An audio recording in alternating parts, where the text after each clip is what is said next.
Hi, my name is Greta Popham, and this is my speech one. Here is my audience.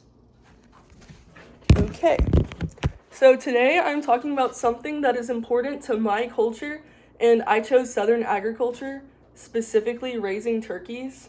I was in FFA for 6 years of my life. I was president of FFA. I competed in a lot of different competitions, raising turkeys for competitions, and not only competitions, also for farm reasons, selling them and eating them. So, yes. Again, grew up raising turkeys. I come from a lot of generations that have raised turkeys before. My grandpa did, my dad did, my great-great-grandpa did, and even his father before him. It is something that has been in our family for a very, very long time. We are quite experienced at it now, and we all enjoy it a lot, and it brings financial stability to our family as well as a lot of other benefits. And yeah. The process of raising turkeys takes about 3 to 4 months. Usually at the end of it, they're around 40 pounds. We raise broad-breasted whites, which is a specific type of turkey for meat production and showing. Usually we spend 3 hours a day catering to them. We use a fan and heat lamps to keep them hot or cold depending on the weather. We feed them 2 times a day, make sure that they have fresh water.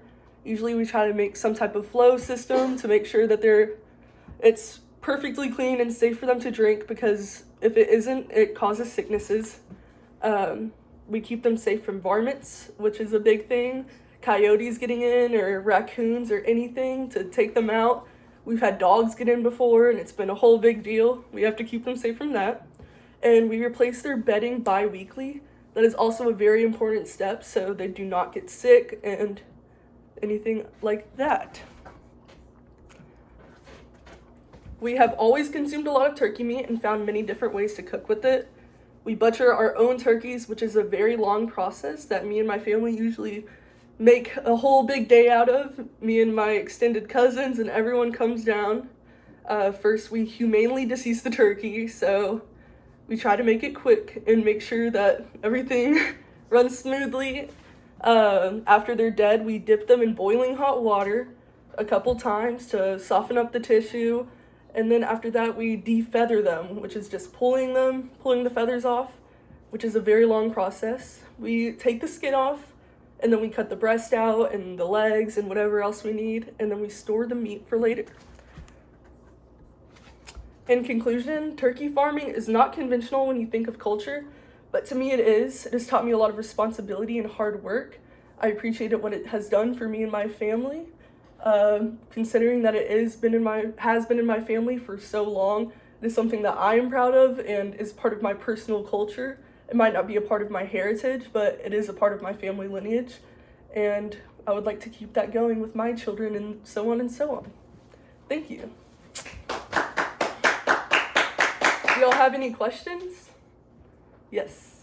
Do you ever get like a personal attachment to any of these turkeys? Do I ever get a personal attachment? I'd say when I was younger, I definitely did, but as I've aged, I've matured quite a lot, and I do not get attached as much as I used to. When I was little, I used to sit in the pen with them and hang around them all day. But yeah, I do not anymore, but I used to, definitely. Any other questions? Yes? So, what approximately is the average amount of turkeys that you raise? Probably around 40 to 50. We've taken on like almost 100 at times, which can be a lot, but we can handle it. And yeah, usually we take them they take 3 to 4 months to become full term to where we can sell them for meat and everything. So we kind of cycle through, and it depends on the batch, but usually I'd say 40 to 60, but sometimes it can get up to 100. Last question? Yes? Throughout the process of raising turkeys, what was your biggest challenges you'd say you were, and how were you able to overcome them? Probably sickness. We had sickness go through our pen one time. That was hard to deal with. And varmints, keeping out coyotes and raccoons and dogs and things like that. We've had dogs get in the pens and just mess everything up. So yeah, that's definitely been the hardest part. No more questions? Thank you guys. Thank you, Ms. Popham. Thank you.